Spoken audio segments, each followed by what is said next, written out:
እኔ ከክራይ ያወጣኝ ጌታ አንተ ክራይ ላይ አይደል? እስቲችን የ3 ወር ደግሞ 30 ሺህ ብር የቤት ክራይ ክፈል ብትለው እኔ እንጃ ለአንተ ብቻ 2 ረካ ሰግዶ ዱዓ ያረግልሃል። መስከረምን ነፃ ያረከኝ፣ ጥቅምትን ነፃ ያረከኝ፣ ህዳርን ነፃ ያረከኝ አላህ ከየውመል ቂያማ ጭንቅ ደግሞ ነፃ ያውጣ ይልሃል። ለምን አንተ አራዳ ስለሆንክ ነው እንደ አላህ ቤት የሰጠ? እሱ ሞኝ ስለሆነ ነው አይደለም። አንተም በዛሽ ቤት ፈተና አለብህ፣ እሱም ቤት በማጣቱ ፈተና ነው። ለሁለታችንም ፈተና ነው። ቤት ክራይም የሚቀበለው የሚሰጠውም ፈተና ነው። ስለዚህ ጸጋችንም ስናወራ ቀልባቸው በተለያየ ፍላጎት የተሰበሩ ወንድሞቻችን ጋር ስንመጣ ጥንቃቄ ያስፈልጋል። እንዳይሰበሩብህ የበለጠ ይጨነቃል። አሁን አንተ የነገርከው ኢንፎርሜሽን ስብር ነው የሚያደርገው በቃ። ስለዚህ ስናወራም እየተጠነቀቀ የግድ አምጥተህ ለመስጊድ ሰው ቤት አከፋፍልም ባንለ አላህ 2-3 ቤት ከሰጠ ለታናሽ ወንድም ስጠው፣ ለታላቅ ወንድም ስጠው። ባሏ ተቸግሮ ከሆነ እህትን የወሰደው ባል ካለ ወላሂ ስጠው። እናታችን አሲያ እኮ ከቤተ መንግስት ወጣለች፣ የፊራውን ሚስት። በግቢዋ ላይ እኮ የአባይ ወንዝ ነው እኮ የሚፈሰው ቤቷ። ቁርስ ምሳ እራቷ ብፌ ነው። የተከበበችው በወታደር ነው። ነገር ግን የፊራውንን ቆሻሻነት ስላወቀች እሱን አቅፎ መተኛት አልፈለገች። ኢማን አየህ፣ ከቤተ መንግስት ያወጣል። ኢማን አየዋ፣ ከቤተ መንግስት ዛሬ ከቀበሌም አያወጣም እኮ። ስኳሩ ከሚቆምብህ አትወጣም አንተ ከዛ።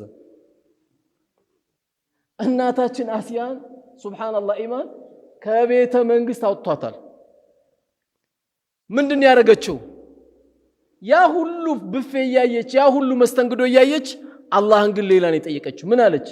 ረቢ ብሊኒ ኢንደከ በይተን ፊል ጀና ወነጂኒ ሚን ፊርዓውን ወዐመሊሂ ወነጂኒ ሚነል ቀውሚ ዛሊሚን አለች።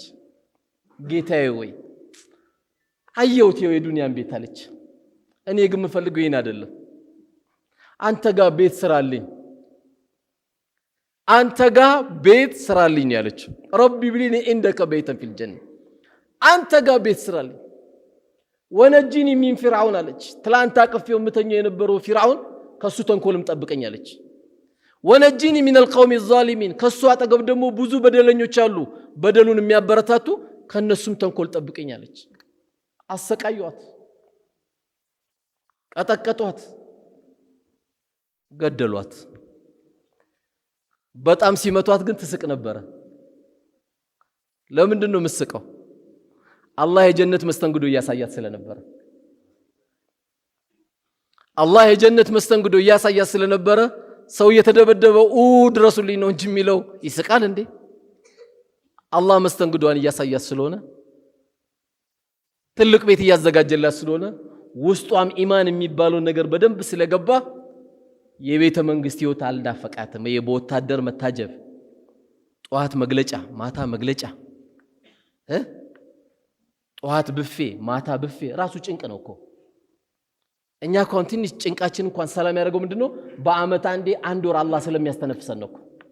አላየም ረመዳን ሚሊዮነሩም ኩሽሽ ብሎ ኒስትሮም ኩሽሽ መስጊድ ላይ ሁሉንም እኩል አድርጎ ርቦት ሁሉም እየሮጠ ለመቅመስ አየው አስተነፈሰ ኢስላም።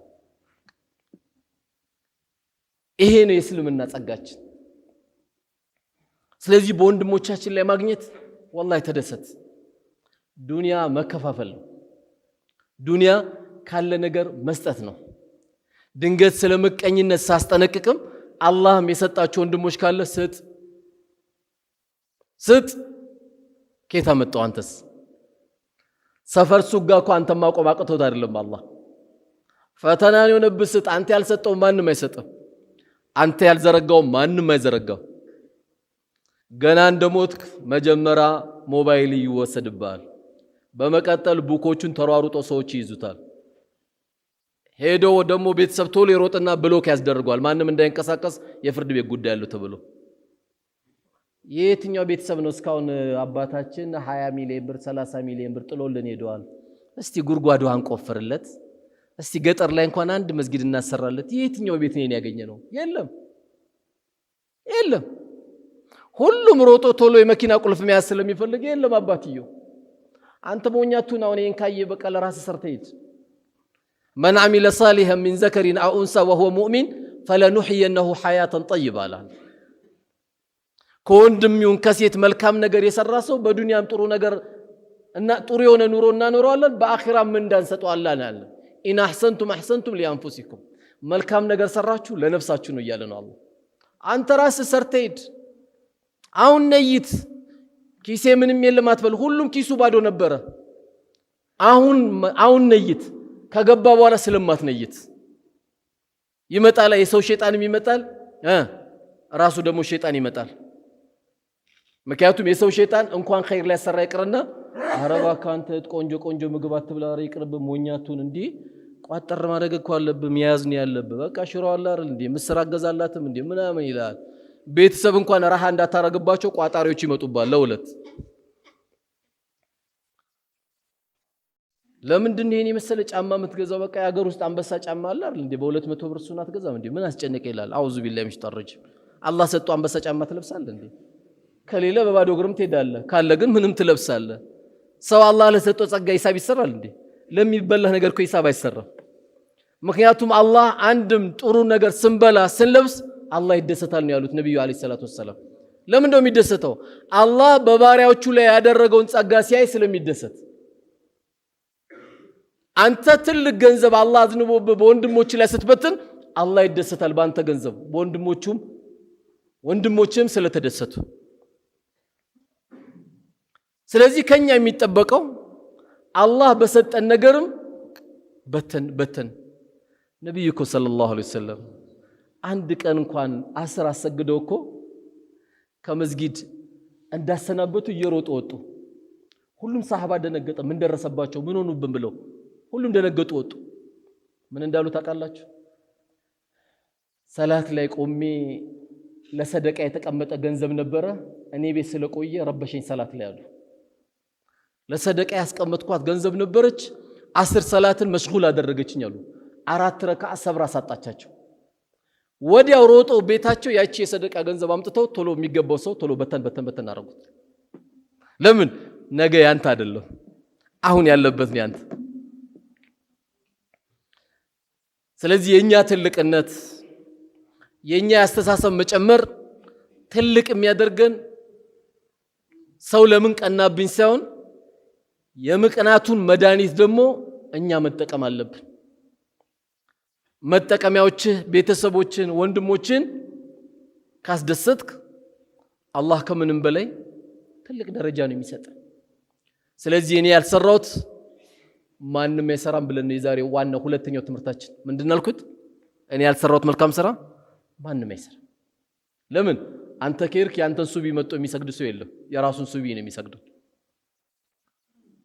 አንተ ያልገነባው መልካም ነገር ማንም ሳይገነባው አይሄድም፣ ሁሉም ለራሱ ነው።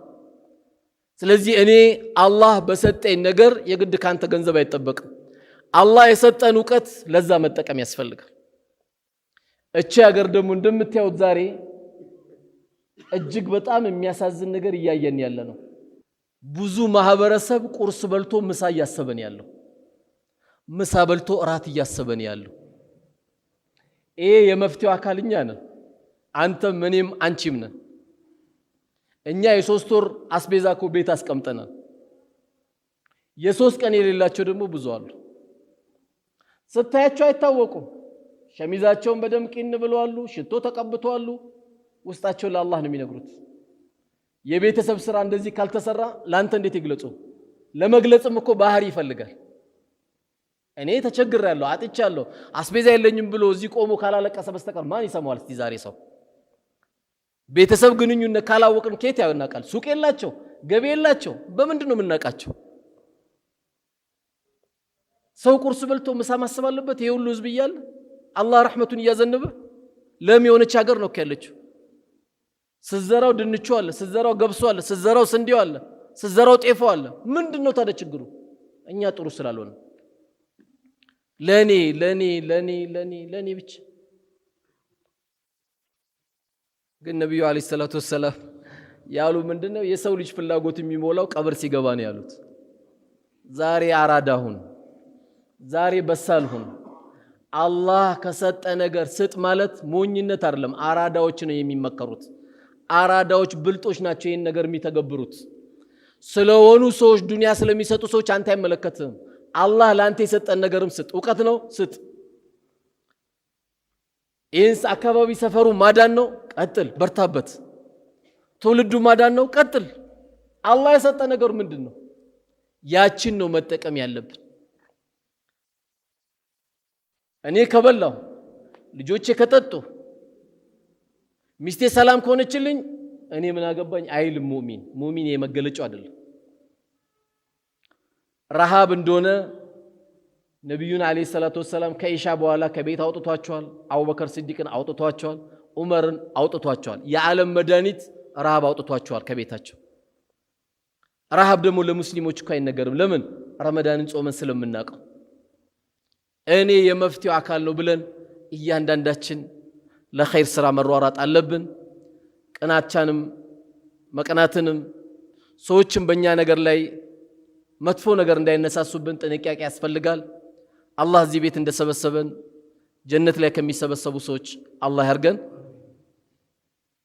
ቅናትንም አላህ ያንሳልን። በወንድሞቻችን ላይ መጥፎ ከማሰብ የዚህን በሽታ አላህ ያንሳልን። በወንድሞቻችን ማግኘት ምንደሰት አላህ ያርግልን።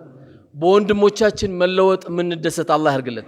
ምቀኝነትን አላህ ያንሳልን። ስስትን አላህ ያንሳልን። ለሰው ምንኖር አላህ ያርገን። ለኡማው ምን ተርፍ ሰዎች አላህ ያድርገን። እዚህ ቤት እንደሰበሰበን ጀነት ከምንሰባሰብ ሰዎች አላህ ያርገን። አገራችንም አላህ ሰላም አላህ ያርግልን።